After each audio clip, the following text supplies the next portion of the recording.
everyone to the After the Scales podcast, episode 17. I'm Jacob Dove from Phenom Motorsports, along with Shaun Blight from Canadian Racing Tours. We got a cool special guest today, hailing from Hamilton, Ontario, Canada. We got Darren Dryden, driver of the number 12 360 Sprint Car, who competes in the SOS Sprint Car Series, as long as some other tracks you might recognize him from: Ohsweken Speedway, Brighton, Merrittville.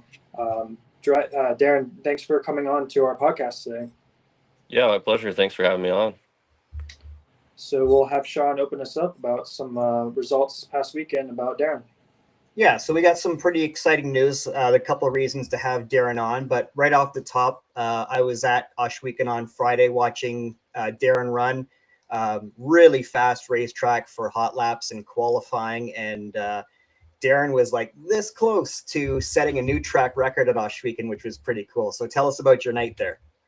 Yeah, no, it's amazing when the track is in that condition. Obviously, it slicked off more than we had hoped. We definitely run a lot better earlier on in the night. We're still trying to adapt to it, but we had a great run. Started basically fourth in the heat, got up to the lead pretty quick, and kind of walked away with it. And we showed a lot of speed. It was great. Ran the top, and 1/10 off of the track record, which was really cool. And then the feature, we basically finished 10th. So we still had a good run, but definitely looking to get more out of it. Yeah, and you've got a couple of big races in the next couple of weeks. Regular night at Ohsweken on Friday, and then coming up is the big, I believe it's 3 nights for you guys, or just 2 nights for you guys? I believe it's 2, yeah. Yeah, so for those who don't know, Chase Briscoe is coming up to run the NASCAR Canada race. And the 360s will be there as well, with a couple of big paid nights for you guys too. Yep. As far as last season, I know that you won 2 races with SOS 360 Sprint Cars. This year, you've been pretty consistent. You haven't finished outside the top 10. How overall do you feel how your season is going? Yeah, I definitely feel really confident with how this year has gone. Obviously, being our second year in 360s is a lot easier to get into it. We were definitely, shocked with our results last year, but at the same time, we got a really good crew behind me, making it a lot more comfortable when I hop in the car every week. Obviously, everybody's up in their game. Just the quality of the drivers and the competition is very stiff this year. And yeah, we're there. But it's you gotta have a good run from the whole day, the beginning to the end. And I just don't think we've set ourselves up with a good enough starting position a lot of the times. Track position's huge with these guys. We've always moved forward, besides one race. So when you look at it in that standpoint, we're definitely, doing well. But obviously striving for more, and obviously the competition's huge. Like the guys that are ahead of me definitely have more experience than me too. So we just keep plugging away and seeing what speed we can find. Yeah, I'm sure those results will come because, like I told you in person, if you're hanging around the top 5 or 6 every week, eventually you're going to break through. So we'll be looking forward to that. The other reason we wanted to have Darren on is kind of an exciting announcement for us, is that we are partnering with what Darren does off the racetrack, which is he is the owner, operator, CEO, kind of do it all of DJD Graphics and DJD Gear. So tell us about what you do off the racetrack, Darren. Yeah, we basically do, the full package when it comes to a racing team, and even beyond that, we do a lot of commercial work and stuff like that too. But I have a full-on print shop, DJD Graphics. We do everything from design to print to install, whether it's, your race car wrap, your truck wrap, your trailer wrap, fan decals. We can even design T-shirts. It really is limitless what we can do. Tents, even doing obviously the gear now. So DJD Gear, we started with that, and just branching out to being able to do the full package for every team, making them look the part, making them look professional, representing their sponsors, and providing them, with quality gear that fits them really well. And obviously, we just keep branching upon that and seeing how much we can expand. We're doing shoes, gloves, undergarments, gear bags, you name it, we can basically do it. So it's been a long journey, and me, I got one employee, Sebastian, and yeah, we make a good team, and we just keep pushing forward.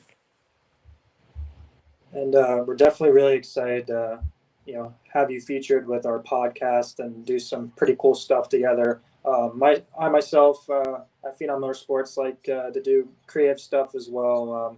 With our iRacing team, we like to do all the renders and wraps for the virtual race cars, and then doing some cool things for concept schemes. Kind of, what is your inspiration as far as going into a new design or wrap that you're going to do for a race car or a regular vehicle? Like, what is some of your background as far as, are you looking at other race cars and getting inspiration for that, or are you just kind of coming up with it on your own? Because you have a pretty cool wrap yourself with the cool teal and black number 12. It's like one of the cleanest sprint cars up in Canada, in my opinion. Mm-hmm. Thanks, you. I really appreciate that. No, it really depends on the job. A lot of the times the client will have a little bit of an idea what they want, whether they're referencing another car. Sometimes they even just give me free range to tell me the colors, send me their sponsors, and go from there. It really depends on each job. I think very much each is unique, and I definitely have to read the client on what their style is. And we might go back and forth quite a few times to get the right look. But we've been pretty lucky where a lot of the times, first design or second design, they're beyond happy, and they may carry the design for more than 1 year too. A lot of the times they want to change it every year, but some of them, get stuck with it. And obviously, me with myself doing my own design, I like to change it every year. This year we did something totally different.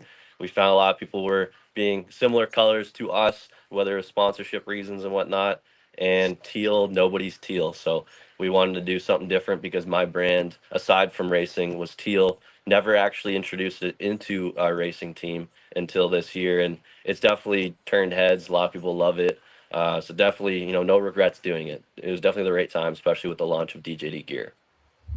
Yeah, I myself, and I've told this to you in person, I'm a massive fan. I love the new car, especially at nighttime, because the light hits like that mirror chrome you have on the number, Yeah. and it stands out so well. Like it's such a cool looking car, and like you said, like totally unique to the sprint car world with those colors. Darren, tell us of the people that you've worked with so far. I know like this year you've really kind of taken off, both dirt, asphalt, doesn't matter. Tell us some of the drivers that you've partnered with this year. Yeah, we work with a lot of different drivers. A lot of them are local. We do a lot of local work just because of me growing up in the community, whether it's past competitors and stuff like that. But it's super cool to be even working with guys that, local talent who are now going out to the States. You got Trayton Lapsovich, you got Kyle Steckley, and I even got some guys who are actually in the States, like Ari Landijk. That was a really cool job where we did one for him, his car design. I didn't wrap it, obviously, him being so far away. They had a shop do it, but it even led to now we're going to be doing his helmet. So he's going to be shipping his helmet to me soon. We'll be doing his helmet, wrap for it, and it really just keeps growing and growing just as more drivers see about it and hear about it. Basically, Trayton and Kyle Steckley, they were from a mutual friend and another client of mine. I believe Cole Quinton kind of pushed them into using me instead of paint. Obviously we used to paint, now we wrap too. So we kind of do the best of both worlds, but we've pushed a lot of people towards the wraps, just a lot more budget friendly. And yeah, we definitely have a lot of great clients. Definitely most of them are local, and we just like to, give everybody the best they can to really get noticed, have their sponsors happy, really appreciate what the whole package can do for them. And obviously, you've been doing the wraps for quite a bit of time now. Now you mentioned about the DJD gear. You're jumping into that area of the motorsports industry. Obviously, when I think of wraps, I think of iconic designers like Blackbeard, and there's a bunch of people on social media who do design for fun or for a career. And now with the gear that you're doing, there's obviously a big competition with fire suits, helmets, safety gear, K1 race gear, Impact, Simpson, a bunch of different brands that people trust to have them protected from fires or any crashes. So what do you think is going to be your niche into the kind of the fire suit safety motorsports part of the industry? Yeah, for us, a lot of clients will come to us realizing that, we're not necessarily outsourcing everything. We have the ability to design, print, and install it all here. We may be a small team. We may not get it done as quickly as all these other large companies, but at the same time, we're going to spend that extra little bit. They're going to talk to the designer, myself, and work through each of their packages with me. And at the end of the day, we're really going to make sure that they're getting what they want. There's not going to be any miscommunication because they're dealing with the designer. And we've just been able to find, obviously, trusted manufacturers and stuff like that for creating all of our gear and stuff like that. When it comes to wraps and everything, we do everything in the house, and I really think that kind of puts us ahead of many because, they may go to somebody for a design, but then they have, their preferred shops or something like that. Whereas we make sure it ends up exactly like that design because we also print it, we install it, we do it all. We do offer the opportunity where we could maybe design, print, and ship it to a location. We've done that to somebody out west and stuff like that. But realistically, we like to keep it all in house. We like the quality over quantity for sure. And one thing that definitely is in Darren's favor is the fact that he is in Canada. And if you are in America, don't let that deter you because with the Canadian dollar to United States dollar right now, the exchange rate really helps. If you're going to go the Canadian route, you save about 37% right now, I think, with the exchange rate. So that's a definite plus. And you've got a guy who actually races and takes pride in how his car looks. And like when I'm at Oshweekon or these other tracks and I see a car that you've done, they definitely stand out as some of the nicest on the track. We'll have some pictures, I think, as we're talking here, but yeah, definitely you take a lot of pride in what you do. Yeah, no, I really appreciate that. We definitely enjoy it. And fortunately, Shaun has been able to obviously watch you race in real life in person. Unfortunately, me being down here in South Florida, which is farthest away you can be from Canada, I haven't been able to see you race in person yet. But as far as your racing career as a whole, you started out in the TQ asphalt midgets, and then you moved up to the crate sprints. Tell our viewers how you got your start into racing as a whole. Yeah, so if we go way, way back, when I first started, it would have been when I was about 10 years old. We were racing go-karts, did it about for 7 years, did it with my father. Our final year, we kind of decided we want to move on to cars, but we want to give it our all. We both won the championship that year in go-karting, which was very cool to do it, together, and knowing that it was our final year. At that point, moved up to a mini stock for about a year. It was a Fox body Mustang, and quite honestly, it just was not fast enough for me. So I wanted to keep moving up. I was like, what can we do? What can we find? We ended up, one of my buddies through racing sent me an ad on Vintage Modified, and we knew right away, like, this was a cool opportunity. Get out there. And at that point, it was an inline six. They also allow crates in that class too, V8 crates. So we fought a lot of engine issues and such. I only did about 4 races before we started battling engine issues. We won in our third, which was very cool. And at that point, when we started blowing up engines, we had Mac Demand offer us a ride in a TQ midget, which I definitely had to do. He was the guy to beat. He definitely a mentor throughout those years, and realized that, take this opportunity, try something new. We loved it. We ended up buying our own TQ midget, did that for a handful of years. And as I was, kind of, we were doing really well on it. We wanted to either move up to whether it was, a late model on asphalt. I did kind of wanted to stay away from the fender racing. I just love open wheel. The only other option would have been, sprint cars, or, ISMA modifieds, which wasn't really realistic for travel sake and stuff. And we just had an opportunity fall in place where I was offered a ride in a crate sprint. Did that for Jeff Durnan for a year, and then we decided to do our own deal. Had our own team started with my dad, our friend Steve Gary, and basically did that for about 3-4 years, and realized that we wanted to keep moving forward. Next thing was 360 sprint. Never did I think we would be there, but we just needed to do it. It was the greatest opportunity. We had Steve Molden offer us help, and with all his experience, it was just a no-brainer for us to make the jump. Obviously, financially was the only struggle, but as many of us know, it's an addiction that has no cure.